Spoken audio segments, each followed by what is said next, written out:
નમસ્કાર મિત્રો શું અંતે પાણી માથેથી વહેતા સરકાર જાગી છે? લીલા વસાવાનું રાજીનામું શું કારગર સાબિત થયું છે? લીલા વસાવાના રાજીનામાના કરંટથી શું ભારતીય જનતા પાર્ટી અને તેના નેતાઓ ધ્રુજી ઉઠ્યા છે? આદિવાસી સમાજના લોકો પોતાના હક અને અધિકારની વાત એક થઈને કરે તો શું થઈ શકે? એક રાજીનામાની તાકાત કેટલી હોય? આજના વિડીયોમાં વિસ્તારથી સમજીએ. વાત કઈ તેવી છે કે લીલા વસાવા હજુ થોડા દિવસ પહેલા જેમણે રાજીનામું આપ્યું, ભારતીય જનતા પાર્ટીમાં રાજીનામું ફેંક્યું અને કહ્યું કે નથી રહેવું તમારી પાર્ટીમાં. આ હોદ્દો શું કામનો? નર્મદા જિલ્લા સંગઠન ઉપપ્રમુખનો હોદ્દો શું કામનો? કામ તો થતા નથી. આદિવાસી સમાજના લોકો મારી પાસે આવે, આદિવાસી સમાજના કામો હોય, પરંતુ કામ મારાથી થતું નથી. ફોન કરું તો કોઈ ઉપાડતા નથી. વાત સીધી પ્રદેશ અધ્યક્ષ સુધી પહોંચી હતી. એટલે પ્રદેશ અધ્યક્ષનું પણ કહ્યું હતું કે ફોન કરીએ ઉપાડતા નથી. મનસુખભાઈ વસાવા હતા છતાં પણ કામ થયું નથી. આ બધા વચ્ચે ભારતીય જનતા પાર્ટીના નેતાઓ અને આદિવાસી સમાજ પ્રત્યેના તેમના કામોને લઈ સવાલ થવા લાગ્યા હતા. કહેવામાં આવતું હતું કે આદિજાતિ વિકાસ મંત્રાલય છે, પરંતુ શું કામનું? જેમની રજૂઆત છે, જેમને પ્રશ્ન છે, એ ગાંધીનગર સુધી તો પહોંચતા નથી. પહોંચે છે તો નિરાકરણ આવતું નથી.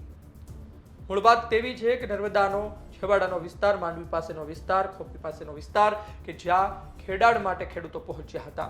આમ તો વાવણીની સિઝનમાં આ પ્રકારે સમાચાર સામે આવતા હોય છે, પરંતુ ફોરેસ્ટ અધિકારીઓ, કર્મચારીઓ ત્યાં પહોંચે છે અને તેમને ખેડાણ કરતા રોકવામાં આવે છે. જે બાદ આદિવાસી સમાજના ખેડૂતો ત્યાં જ બેસે છે, વિરોધ વ્યક્ત કરે છે, વિડીયો વાયરલ થાય છે અને ત્યારબાદ લીલાબેન વસાવા પણ આ બાબતે અવાજ ઉપાડે છે. કોઈ કામ થતું નથી, તેઓ રાજીનામું ધરી દે છે અને અંતે તેઓ ગાંધીનગર પહોંચ્યા છે. નર્મદા જિલ્લા પ્રમુખ નીલ રાવ તેમને લઈને ગાંધીનગર પહોંચ્યા. તેમની આખી ટીમને લઈને તેઓ ગાંધીનગર પહોંચ્યા. કેબિનેટ મંત્રી અર્જુનભાઈ મોઢવાડિયા હોય, રાજ્ય કક્ષાના મંત્રી પ્રવીણભાઈ માળી હોય, આદિજાતિ વિકાસ મંત્રી નરેશભાઈ પટેલ હોય, આદિ મોરચાના અધ્યક્ષ ગણપતભાઈ વસાવા હોય, આ તમામ સાથે વાત કરી હોય તેવા સમાચાર અમને મળી રહ્યા છે અને ગાંધીનગરના તેમના ફોટો પણ વાયરલ થઈ રહ્યા છે. સૌથી અગત્યની વાત એ છે કે શું અર્જુનભાઈ મોઢવાડિયાને મળે તો પછી કાયદામાં તેઓ ખરા અર્થમાં ખેડાણ ન કરી શકતા હોય તો ખેડાણ કરી શકશે? શું તેઓ ખોટા હોય તો સાચા સાબિત થઈ જશે? નહીં. તેઓ અધિકારીઓને મળે, મોટા નેતાઓને મળે, કાયદો તો કાયદાની રીતે ચાલવાનો છે. પરંતુ આમાં જે વિલંબ કરવામાં આવતો હોય, આમાં જે હેરાનગતિ કરવામાં આવતી હોય, આમાં જે આદિવાસી સમાજ પોતાના હક અધિકારની વાત કરે, તેની પાસે પુરાવા હોય, આમ છતાં પણ ખેડાણ ન કરવા દેવામાં આવતું હોય, તો પછી આ બાબતે સરકાર જવાબદાર વ્યક્તિઓને સવાલ કરી શકે છે, પૂછી શકે છે અને જો ખોટી રીતે હેરાનગતિ ચાલતી હોય તો તેમના પર કાર્યવાહી પણ થઈ શકે છે.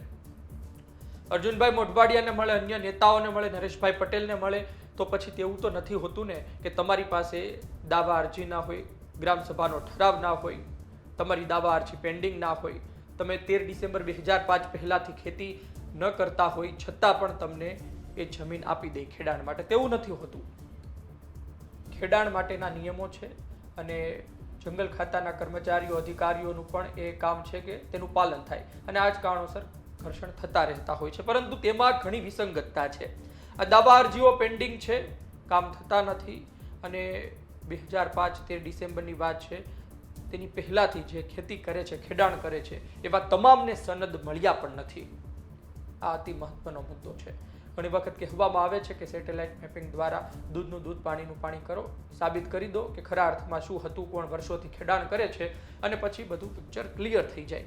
પાછું તેવું કહેવામાં આવતું હતું કે ઉમરપાડામાં ખેડાણ કરવા દે છે તો અમને કેમ નહીં? આ બધા આમાં તો કોઈ ભલામણ ચાલે નહીં. આમાં તો મૂળ વાત એ છે કે ખરા અર્થમાં તમે એ લાયકાત ધરાવો છો, ખરા અર્થમાં વર્ષોથી તમે જમીન પર ખેડાણ કરો છો તો તમે કરી શકો છો, પરંતુ પછી જંગલ ખાતાના અધિકારીઓ ખોટી રીતે હેરાન કરે તો તે પણ ના ચાલે. અને આ બધી વાત પાછી 2025થી શરૂ થઈ છે. આ બધા વચ્ચે લીલા વસાવાએ નેતૃત્વ કર્યું અને તમે સમજો કે એક તરફ પાછા ચૈતર વસાવા જેલમાં છે. ચૈતર વસાવાની જેલ વચ્ચે ખેડાણનો જ મુદ્દો ઊભો થાય તો પછી સરકાર સામે સવાલો ઊભા થાય કે તમે શું આદિવાસી સમાજના ખેડાણને લઈ કંઈ અલગ જ વિચારો છો? શું તમે એવું વિચારો છો કે આદિવાસી સમાજના લોકો ખેડાણ ન કરવા જોઈએ? વર્ષો પહેલા જે જમીન પર ખેડાણ કરતા હતા ત્યાં તેમને ખેડાણ હવે નથી કરવાનું? શું સરકાર આવું વિચારે છે? આવા મેસેજ લોકો વચ્ચે જાય સરકારે બોલાવ્યા, નેતાઓએ બોલાવ્યા, હર્ષ સંઘવીએ પણ ટેલિફોનિક વાત કરી છે તેવા સમાચાર મળ્યા છે. અને આ બધા વચ્ચે હવે જોઈએ કે આવનાર સમયમાં જે દાવા અરજી પેન્ડિંગ હોય, ખરા અર્થમાં જે લાયકાત ધરાવે છે પરંતુ તેમને હેરાન પરેશાન કરવામાં આવે છે, તેમનું કામ કેટલી ઝડપથી થાય છે. સૌથી અગત્યની વાત તો એ છે કારણ કે તેઓ કાયદાકીય રીતે એ જગ્યામાં ખેડાણ કરવા માટે લાયકાત ધરાવે તો પછી કેમ એને ખેડાણ કરવા દેવામાં નથી આવતું. તમે સમજો કે જો તે લોકો ખોટા હોત, તમે સમજો કે ખરા અર્થમાં દાવા અરજી ન કરી હોત, દાવા અરજી પેન્ડિંગ ના હોત, તેઓએ આ પહેલા ખેડાણ જ ના કર્યું હોત તો પછી સરકાર આ માટે બોલાવે પણ નહીં. જંગલ ખાતાના અધિકારીઓ દ્વારા માહિતી મળે ને મોટા નેતાઓ આમાં પડે પણ નહીં, પરંતુ આ બધું સામે આવી રહ્યું છે. જંગલ ખાતાના અધિકારીઓ પણ આપણે વિડીયો જોયા કે ત્યાં પહોંચી સમજાવે છે, તેમની સાથે સરળતાથી વાત કરે છે, પરંતુ આ બધા વચ્ચે આદિવાસી સમાજના લોકો જાય તો જાય ક્યાં? કારણ કે વર્ષોથી જેમના બાપ દાદા જંગલમાં રહ્યા, જંગલમાં એમણે પોતાનું જીવન વિતાવ્યું, તો જંગલ અને જમીન એમની માટે ખૂબ મહત્વની છે અને એમની માટે આજીવિકાનો સ્ત્રોત છે. એ ખેડાણ, એ જમીન અને એ ખેતી. તમે જુઓ કે તેમનાથી તેને દૂર કરવામાં આવશે તો એ આદિવાસી વિસ્તાર છોડીને અન્ય વિસ્તારમાં જશે પૈસા કમાવા માટે અને અંતે પરેશાન તો એ જ થશે. પોતાના પરિવારથી પણ તેમને દૂર રહેવાનું અને બીજી વાત એ છે કે મજૂરી જેવું કામ કરવાનું. એટલા માટે આદિવાસી સમાજને લઈને પણ ઘણા નેતાઓ અવાજ ઉઠાવતા હોય છે. દેશ આઝાદ થયો એના સમય દરમિયાન જંગલો બધા અનામત કરવામાં આવ્યા, બાકી વર્ષો પહેલા આદિવાસી સમાજના લોકો આ જ જંગલોમાં રહેતા હતા અને ખેડાણ કરતા હતા. 2006માં વન અધિકાર અધિનિયમ કાયદો અમલમાં આવ્યો, એ સાથે પેસા એક્ટ પણ અમલમાં આવ્યો. એટલે કે વાત એ છે કે આ બધા કાયદાઓ આદિવાસી સમાજ માટે છે અને જ્યારે જ્યારે જરૂર પડે ત્યારે આ મુદ્દાને લઈને તેઓ અવાજ ઉપાડી શકે છે, આ કાયદાઓ આગળ ધરીને પોતાની વાત મૂકી શકે છે. જોઈએ આવનાર દિવસમાં શું થાય છે. જે પણ દાવા અરજી પેન્ડિંગ હોય, ખરા અર્થમાં જે લાયકાત ધરાવે છે તેને ઝડપથી સનદો આપો, તેમને ખેડાણ કરવા દો અને આ પણ સમય જતો રહેશે. ખેડાણ કરવાનો સમય જતો રહેશે તો પછી કોઈ અર્થ નથી.